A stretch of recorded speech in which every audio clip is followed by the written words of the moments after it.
அனைவருக்கும் வணக்கம். ஓரி கடந்த ஒரு 2 வருஷத்துக்கு முன்னாடி என்னுடைய லைப்ரரிக்கு வந்தார். என்னுடைய லைப்ரரி உறுப்பினர் அவர் இந்த திரைப்படம் பார்க்கணும்னு சொல்லி என்னை ரொம்ப கேட்டுக்கிட்டாரு. அந்த நெடிய போராட்டம் இன்னைக்கு ஒரு முடிவு வந்திருக்கு அப்படின்றதுல எனக்கு ஒரு மிகப்பெரிய மகிழ்ச்சி. ஒரு ஓரி அப்படிங்கிறவரே யாருன்னா வரலாற்றில் ஒரு மிகப்பெரிய வள்ளல், பாரி ஒரு கடையழி வள்ளல் ஒருத்தர். இவரும் வித்தார்த், விஜய் சேதுபதி போன்ற நடிகர்கள் உருவாகிறதுக்கு ஏதோ ஒரு மறைமுகமாக காரணமாக இருந்திருக்காரு. அந்த வகையில் ஓரிக்கு அந்த பேருக்கு ஏற்ப இருக்காரு. இந்த படம் இன்றைக்கு இந்த மாதிரி நிகழ்ச்சிகள் இருந்தால் இன்னைக்கு ஒரு படம் வெளியே வர்றதுக்கு வாய்ப்பு இல்லை. ஏன்னா நான் இப்போ ஒரு படம் உருவாக்குற பணிகளில் இருக்கிற விற்பனை பண்ணுற ஒரு நெருக்கடியான சூழல் இருக்கிறதால இந்த நிகழ்ச்சி எவ்வளவு பெரிய மிக முக்கியமான நிகழ்ச்சி என்று எனக்கு தெரியும்.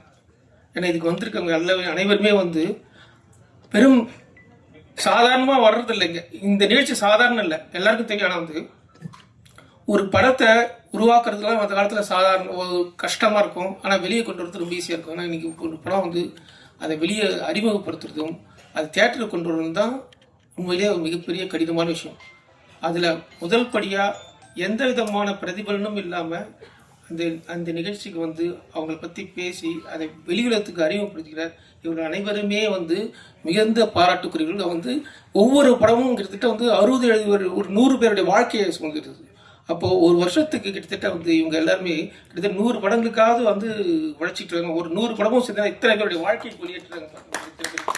Bhagyaraj sir, Sellumani sir, Dhananjayan sir போன்றவங்கலாம் இல்லைன்னா இன்னைக்கு பல பேருடைய வாழ்க்கையே இல்லை அப்படின்னு சொல்றாங்க.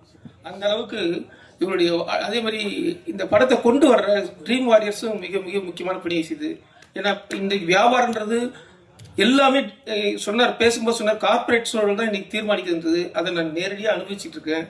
ஒவ்வொரு படமும் வெளியில கொண்டு வரத்துக்கு 1008 கேள்விகள், 1008 பிரச்சனைகள் வியாபாரத்தில் சந்திக்கிறது. அது உண்மை. அது அவனை யாரும் இலவசமா யாரும் பண்ண மாட்டாங்க, எந்த ஒரு வருமானமும் இல்லாமல் பண்ண மாட்டாங்க. அப்படிப்பட்ட சூழல்ல ஒரு பெரிய ஒரு நட்சத்திரங்கள் முகம் தான் எல்லாத்துக்கும் வியாபாரத்துக்கு தேவைப்படுது. இன்றைக்கு நடிகர்களுடைய ஆதிக்கம் தான் இண்டஸ்ட்ரியை தீர்மானிக்குது. அப்படிப்பட்ட சூழல்ல எந்த விதமான நட்சத்திர முகமும் இல்லாம இந்த மாதிரி திரைப்படத்தை திரைக்கு கொண்டு வர உதவுற ட்ரீம் வாரியர்ஸ் கம்பெனிக்கும் குணகன் அவர்களுக்கும் என்னுடைய பாராட்டையும் நன்றியும் தெரிவிச்சுக்கிறேன். இந்த படம் சினிமா இன்றைக்கு பல விதத்தில் மாறிட்டு. ஏன்னா இங்கிலீஷ் டைட்டில் இந்த வெள்ளை குதிரைன்றது ஒயிட் வாசன் வச்சிருப்பாங்க. ஏன் ஒயிட் வாசன் வைக்கலன்னு ஏன்னா எல்லா சாதாரண படங்களும் ஆங்கில தலைப்பில் தான் வருது. இன்றைக்கு தமிழ் இந்த வருஷம் வெளியே வந்த கிட்டத்தட்ட 100க்கு 50-60 படங்கள் எல்லாமே ஆங்கில தலைப்புகள் தான். இதுக்கு முன்னாடி எப்பவுமே இல்லை. அதற்கு காரணங்கள் இருக்கு அப்படின்றதாலும் இது ஒரு விதத்துல வேதனையான விஷயம்.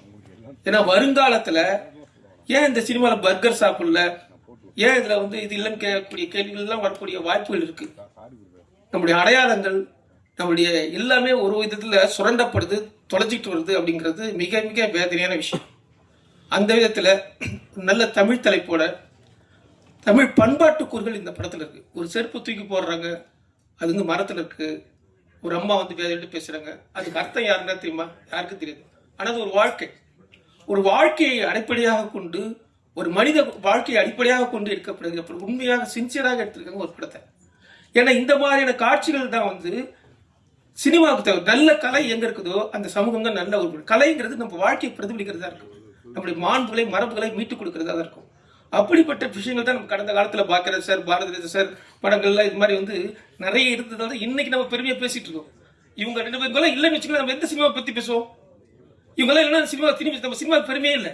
அப்போ இவர்கள் எந்த மாதிரியான படங்கள் எடுத்திருக்காங்க, இவங்க எந்த மாதிரி நடிக்கிறது, அந்த மாதிரி படங்கள் இந்த காலத்துல இல்லை. இன்றைய வரக்கூடிய படங்கள் எந்த படத்தை பத்தி பேச சொல்லுங்க? அவர் பேசுறதுக்கு ஏதாவது ஒரு படமாக இருக்கா? அப்போ இந்த மாதிரியான வாழ்க்கை அடிப்படையாக கொண்ட கலாச்சாரத்தை கொண்ட யதார்த்தமான படங்களை கொண்டு போற பொறுப்பு முழுக்க முழுக்க ஊடகங்களுக்கு தான் இருக்கு. நீங்களுடைய பணிதான் கண்டிப்பா நீங்க எல்லாரும் இதை அவசியம் சுணங்காம இதை பதிவேற்றுறதோ இல்லை எழுதுறதோ ஏதாவது ஒரு விதத்துல செய்யும் போதுதான் இந்த திரைப்படம் மக்கள் கிட்ட போய் கண்டு சேரும். மக்கள் பார்க்க தயாரா இருக்குங்க. மக்கள் நல்ல படங்களை பார்ப்பதற்கு கண்கள் இதயம் எல்லாத்தையும் திறந்து வச்சு காத்துட்டு இருக்குங்க. ஆனா இங்க கொடுக்குற இடத்துலதான் இருக்கக்கூடிய நிறைய சிக்கல் இருக்கு. அப்போ நீங்கள் தான் அதை நிறைய இன்னும் கொஞ்சம் கூடுதலா 1 நிமிஷம் 2 நிமிஷம் அதிகமாக மெனக்கிட்டு நீங்கள் வந்து இது செய்யும் போது தான் இந்த படங்கள் வந்து இன்னும் மக்கள்கிட்ட கொண்டு போய் சேரும். நன்றி, வணக்கம். Thank you sir. அடுத்ததாக ட்ரீம் வாரியர்ஸ் குகன் அவர்களை பேசுவதற்காக அழைக்கிறோம்.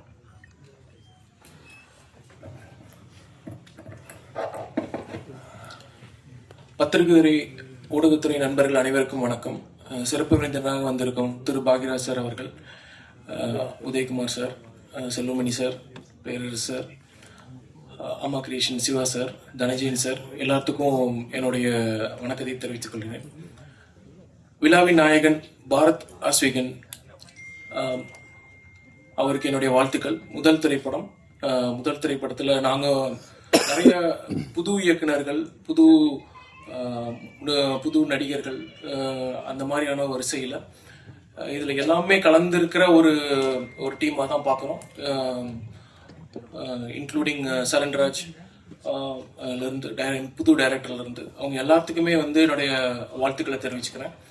படத்துடைய எடிட்டர் பிரதீப் அவராக இருக்கட்டும், சரண்ராஜ் இதில் பணியாற்றிருக்கார், அவருக்கும் என்னுடைய வாழ்த்துக்கள். டிஓபி ராம் வர்மா அவர்களுக்கு என்னுடைய வாழ்த்துக்கள்.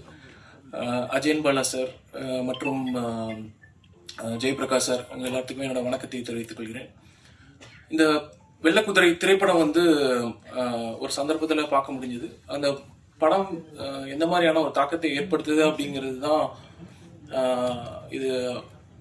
அதனுடைய அவார்ட்ஸ் நம்ம எல்லாத்துக்குமே தெரியுது. அதனோட தாக்கம் தான் இத்தனை கண்ட்ரிக்கும் டிராவல் ஆகி எல்லா கண்ட்ரிலையுமே ஒருமித்த கருத்தாக தான் இந்த படத்தை பார்க்குறாங்க. அவார்ட்ஸுங்கிறது ஒரு ரெகக்னிஷன் ஆக்டராக இருக்கட்டும், இல்லை டைரக்டராக இருக்கட்டும், இல்லை எடிட்டராக இருக்கட்டும், இல்லை மியூசிக்காக இருக்கட்டும், இந்த படத்துக்கு உண்டான எல்லா விதமான ரெகக்னிஷனும் கிடைச்சிருக்கு. ஒரு திரைப்படம் வந்து என்ன வேணுமோ அதை தானாக எடுத்துக்கும் அப்படிங்கிறதுல நான் ரொம்ப நம்புறேன். அதை நான் நிறைய எக்ஸாம்பிள்ஸ்லையும் பார்த்துருக்கோம். அந்த மாதிரியான ஒரு திரைப்படம் தான் வெள்ளக்குதிரை.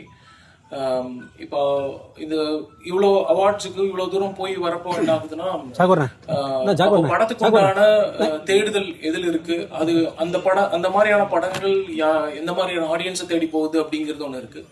ஸோ அதனால இந்த மாதிரியான திரைப்படங்கள் வந்து எங்களுக்கு வணிக ரீதியா இருக்கிறத தாண்டி இது ஆடியன்ஸுக்கு கொண்டு போய் சேர்த்தணும் அப்படிங்கிற ஒரு ரெஸ்பான்சிபிலிட்டியில இருக்கும். அந்த மாதிரியான ரெஸ்பான்சிபிலிட்டியில இருக்கிற ஒரு திரைப்படமாக தான் வெள்ளக்குதிரை பார்க்குறோம். முக்கியமா பரத் ஆஸ்விகன் அவருக்கு ஒரு சிறப்பு வாழ்த்துக்கள். இந்த படத்துல அவரோட நாங்களும் ஒரு சின்ன விதையா நாங்களும் உருவாகி இருக்கோம். டிடபிள்யூபி மியூசிக் அப்படிங்கிற ஒரு லேபிள்ல இதுல இருந்து நம்ம ஸ்டார்ட் பண்ணி வரோம். இண்டிபெண்டன்ட் மியூசிக் மட்டும் இல்லாமல் திரைப்படங்களுடைய பாடல்களையும் நம்ம வாங்கி